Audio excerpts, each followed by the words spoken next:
But before we get started with the entire course, let's take a look at what a team actually could accomplish at the end of this process. Now imagine you had 10 weeks or months or a year to go do this. You'd actually be able to do a lot. But what if we gave you 5 days? I want to give you an example of a team from one of our classes that decided they were going to provide a rental service for professional sports jerseys. And in 5 days, they personally got out of the building and spoke to 169 customers and had 190 people come to their website and actually sold 2 things during the class. Let's take a look at what their business model canvas started with and evolved to. So on day 1, these were their initial hypotheses coming into the class. They thought that their customer segments was going to be professional sports game attendees who were going to be male, adult, less than $100,000 income, and attend 10 games per year. That is, they were beginning with a series of hypotheses about their customer archetype. And they thought their value proposition was going to provide a cheaper way to officially license sports jerseys to a game, eliminate the risk of owning a player whose jersey is traded, and to provide alternatives to purchasing counterfeit jerseys. And their sales channel was going to be websites or stadium shops or ticket websites or direct mail. And how they were going to create demand was through search ads, social media, stadium promotions. And their revenue stream was going to be through an annual subscription model. And on the left-hand side, kind of the backstage of the business model canvas, their activities were going to be rental tracking, shipping, dry cleaning, marketing, customer service.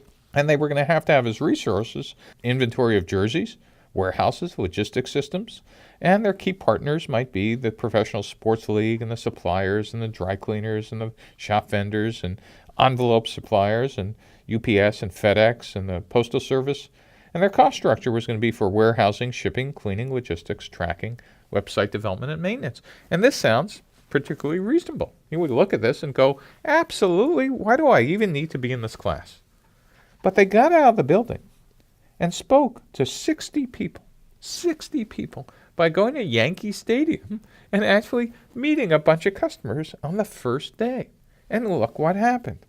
They realized that actually women wore sports jerseys as well. And there was no way you could have convinced them of that until they stood in front of the customers at Yankee Stadium and said, hey, it's a 50-50 split. And that it was actually young adults, 18 to 30, and they actually were casual sports fans. And now they started to get a better understanding of what customer relationships were, about getting customers, keeping them, and growing them. And they realized that people would maybe also be interested in a pay-per-rental model as well as an annual subscription. Next, they got out of the building again. And now they started expanding who their customer segment was, and they actually split the segment into 2. They realized there were 2 different archetypes. Sports jersey owners who were male, 13 to 35, but there was also another archetype, which were people who attended a single game. And they were male and female, 18 to 30, and they were casual fans. And so now they actually were able to take their revenue stream and match it to their archetype. So for sports jersey owners, an annual subscription made sense. But for single game attendees, pay-per-rental made sense. And their value prop differed for, again, those 2 different archetypes. As you'll see later, what we need is every time we have a unique archetype, we need at minimum a matching value proposition and a matching revenue model for each archetype. The 4th day, they learned some more things. Most importantly, they learned how much would some of those sports jersey owners actually pay in an annual subscription. They actually started asking some serious solid numbers, and the answer they got back was $200.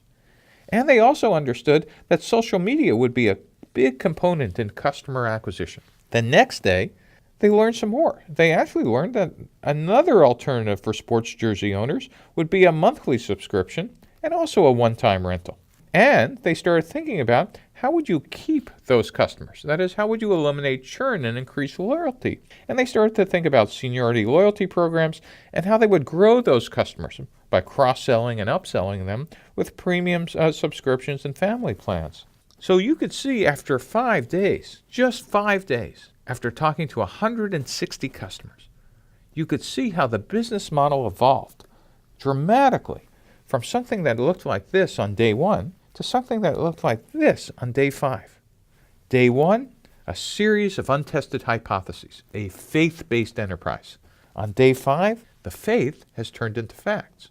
And this startup is on the road to actually building something that customers might want. So in the rest of these lectures, we're going to take you through each one of the business model components and hoping you'll get out of the building just like this team to test each one of your hypotheses.